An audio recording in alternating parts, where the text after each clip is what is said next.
Hello and welcome to this video tutorial. Today we're looking at two ways of totaling a column of numbers in Microsoft Excel.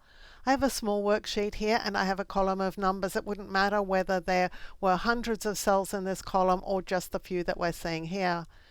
To total the cells in a column of numbers, you can use what's called the sum function. So you're going to type an equal and then the word sum and an open round bracket. That's how functions look in Microsoft Excel. And now you can simply drag over the cells that you want to add. And you'll see that you get the cell references here. What you're going to do is sum from B2, which is this cell here, all the way down to B8. You're going to close the rounded bracket and just press enter.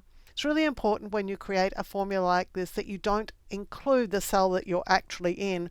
I'm going to include it and you're just going to see what happens here. There's a problem because you're trying to add in something into itself. It's what's called a circular reference. I'm just going to click OK here and we're just going to come back in here and we're going to fix this formula.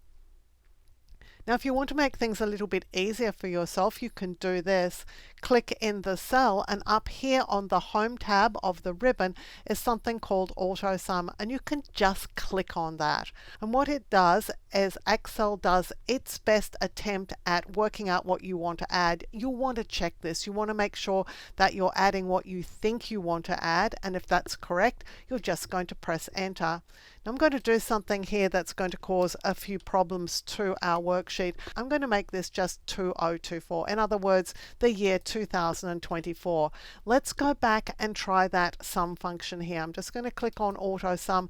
You can see that it's making a mistake. Our total is going to be incorrect because what it's doing is it's adding the date in here.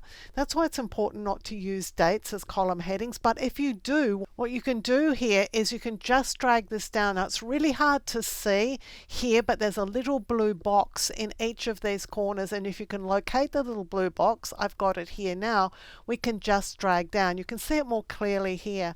So you can actually just adjust what's in this area of the formula by just dragging on it. You can see here I can reduce the number of cells. Obviously I want to highlight the cells that I want to add, and then I'll press enter. Now, if all you wanted to do was to know what the total was because you want to report it to somebody or whatever, you can just drag over these cells, and you'll see down here in the bottom corner of the worksheet, I'm just going to make things a bit smaller so you can see it here, that I have a sum value here. I'm showing not only the sum but also the maximum value, how many values we're adding, and the average. And you can get to see these by just right clicking the bottom bar of the worksheet here, and then you'll see the ones that are visible. You can see that I have average and count and maximum and sum. I don't have minimum checked and I don't have numerical count checked, but I could remove some of these if I didn't want them. If I just wanted to see sum and average, I'm just going to tick those.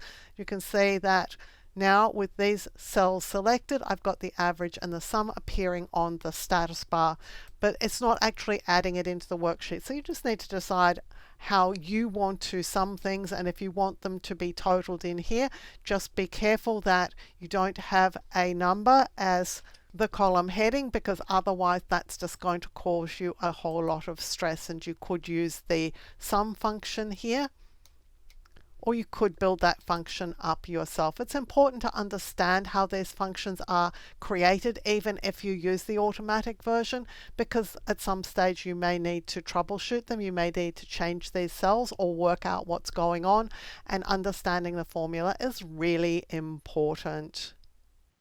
If you like carefully researched content like this, clearly presented in a step-by-step format so that you can get great results every time, then you'll love my other YouTube videos.